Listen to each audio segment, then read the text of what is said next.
अस्सलाम वालेकुम। आज हम जिक्र करेंगे मुंह के अंदर जो बैक्टीरिया होते हैं। काफ़ी सारे बैक्टीरिया होते हैं। 700 से ज़्यादा इकसाम के बैक्टीरिया हमारे मुंह के अंदर मुख्तलिफ जगह पे मौजूद होते हैं। नॉर्मल जो बैक्टीरिया होते हैं वो हमारे लिए फ़ायदेमंद भी होते हैं।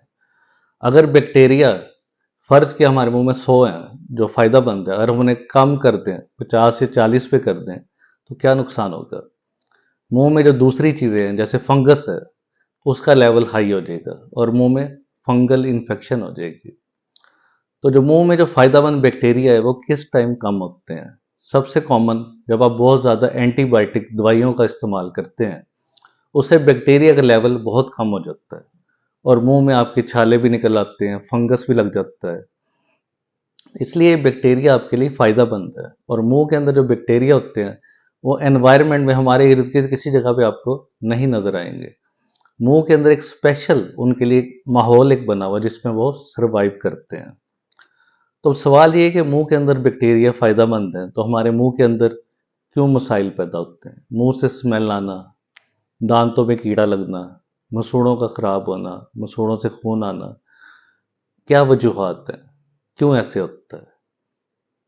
आज इसी चीज़ का डिटेल से जिक्र करेंगे। अगर आप चैनल पर नए हैं तो चैनल को पहले सब्सक्राइब और लाइक करें ताकि इस तरह की इन्फॉर्मेटिव वीडियो आपको मिलती रहे। तो मुंह के अंदर जो बैक्टीरिया होते हैं वो एक सर्टन लेवल पे होते हैं। जब वो लेवल बढ़ जाता है, नॉर्मल से ज़्यादा हो जाता है, तो वो हमारे लिए नुकसानदेह होता है और उसका कसूर हमारा ज़्यादा होता है। बैक्टीरिया कैसे ज़्यादा होते हैं उसके लिए एक टर्म यूज होती है, डेंटल प्लाक, जिसे आम जुबान में बायोफिल्म कहते हैं। यानी एक जरासीम या बैक्टीरिया की तय होती है जो दांतों के ऊपर जमना शुरू हो जाती है। उसकी वजह हमारा ब्रशिंग प्रॉपर ना करना, या कभी कभी ब्रश करना, या थोड़ी देर के लिए 30 सेकंड के लिए ब्रश करके हम अपने कामों पे चल जाते हैं, उस वजह से बैक्टीरिया को मौका मिल जाता है। अब बैक्टीरिया दांत के साथ कैसे चिपकते हैं। जिस तरह ये दांत सामने नजर आ रहे हैं, बड़ा स्मूथ एक प्लेन सरफेस है। स्मूथ पे ये कि अगर कोई चीज़ लगेगी वो तो नीचे स्लिप करके नीचे आ जाएगी। आम अगर कंसेप्ट देखा जाए, अगर इस दांत के साथ कोई चीज़ साथ लगेगी और नीचे आ जाएगी स्लिप करके। तो बैक्टीरिया एक स्पेशल चिपकने वाली चीज़ को प्रोड्यूस करते हैं, स्टिकी सब्सटेंस, जिसे पॉलीसेकेराइड कहते हैं। और उसमें आगे उसकी एक सब कैटेगरी डेक्स्ट्रान होती है। ग्लू लाइक एक मटेरियल होता है जो सेक्रीट करके वो इस पोर्शन पे अटैच हो जाते हैं।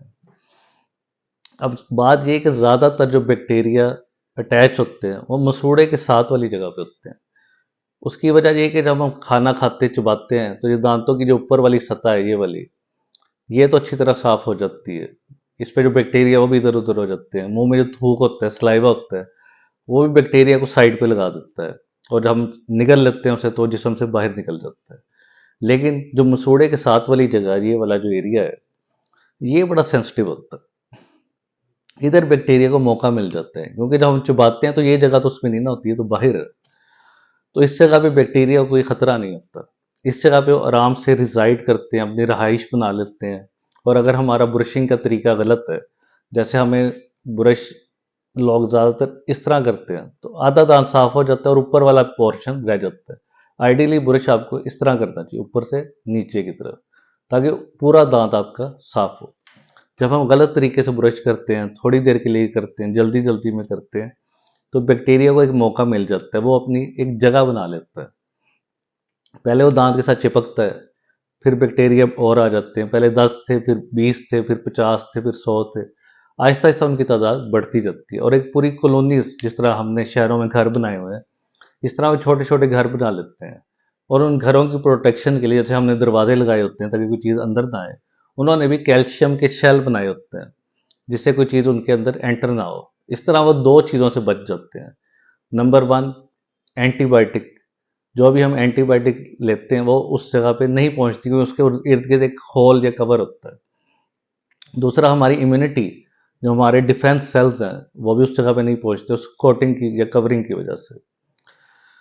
तो इसमें फिर आगे से आगे वो चीज़ और ख़राब हो जाती है। इसके ऊपर कैल्शियम जमा होने से वो सख्त हो जाती है। जो शुरू में एक नरम सी तय थी जो आप ब्रश से रिमूव कर सकते हैं, जिसे डेंटल प्लाक या बायोफिल्म कहते हैं, वही चीज़ अब इतनी सख्त हो जाती है जिसे टाटर भी कहते हैं, कैलकुलस भी कहते हैं, करेरा भी आम जुबान में लोग कहते हैं, वो इतनी सख्त हो जाती है कि ब्रश से रिमूव नहीं होती। उसके लिए आपको किसी डेंटिस्ट के पास जाना पड़ेगा, जिससे वो स्टेनलेस स्टील की टिप से और अल्ट्रासोनिक मशीन की मदद से आपके दांतों से वो पत्थर को उतारेगा, ताकि आपके मसूड़े और दांत पहले की तरह रिफ्रेश हो जाए, बेहतर हो जाए।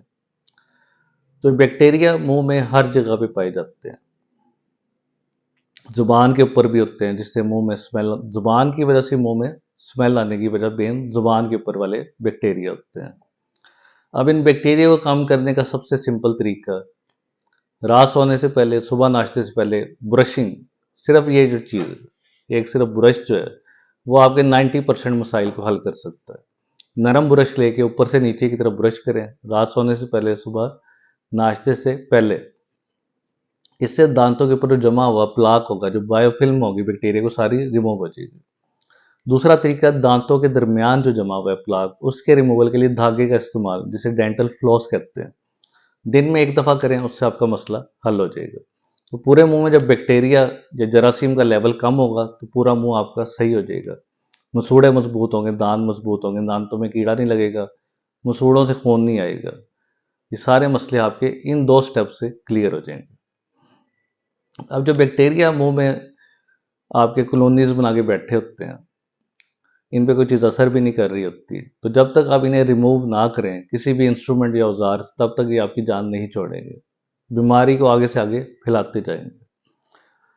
नॉर्मली तो ये होता है कि हमारे जिस्म में जो सलाइवा, थूक होता है, वो इसे निकाल देता है, लेकिन कई मरीजों के अंदर, कई लोगों के अंदर थूक भी कम बनता है। जैसे कैंसर के मरीज हैं, उनमें शुआएं लग रही होती है, मुंह में थूक कम बनता है। या स्ट्रेस के अंदर, एंजाइटी के अंदर, या कुछ गोलियां जैसे एंटी डिप्रेसेंट होती हैं, उससे भी मुंह में सलाइवा जो थूक कम होता है, तो उनमें भी इन्हें अपना काम करने को आसानी हो जाती है। तो आपने इन 2 चीज़ों पर सिर्फ अमल करना है, एक प्रॉपर ब्रशिंग और दूसरा धागे का इस्तेमाल, जिससे आपके मुंह की और दांतों की और मसूड़ों की सेहत बिल्कुल A1 रहेगी, उसमें कोई मसला नहीं होगा। अब एक चीज़ और बड़ी एडिशनल है इसमें, जो कई दफ़ा मरीजों को लिख के भी देनी पड़ती है हमें, वो विटामिन सी का क्या रोल है। विटामिन सी बेसिकली कोलेजन बनाता है। कोलेजन होता है धागे, जो दांत की जड़ के और हड्डी के साथ उसकी अटैचमेंट को मजबूत करते हैं, जिससे मसूड़े हमारे स्ट्रांग होते हैं, मजबूत होते हैं।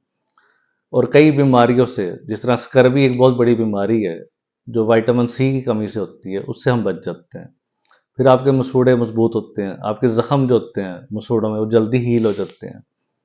इसके अलावा बैक्टीरिया को भी ये किल करता है, डिस्ट्रॉय करता है। तो मल्टीपल इसके फंक्शन है विटामिन सी के, और ये इजीली अवेलेबल है। नेचर ने तो हमें हर चीज़ दी हुई है, जिस तरह फ्रेश फ्रूट्स हैं, वेजिटेबल्स हैं, इसलिए लेमन का इस्तेमाल का बहुत फ़ायदा है। लेमन का बड़ा रिच सोर्स है विटामिन सी का। उसकी जिस तरह आजकल गर्मियों के मौसम में स्कंजबी का इस्तेमाल, स्कंजबीन जो हम यूज़ करते हैं, पानी लेके उसके अंदर नींबू डाल के, उससे वो डाइल्यूट भी हो जाएगा, उसकी तेज़ाबियत भी कम हो जाएगी और आपकी सेहत के लिए भी वो फ़ायदेमंद होगा।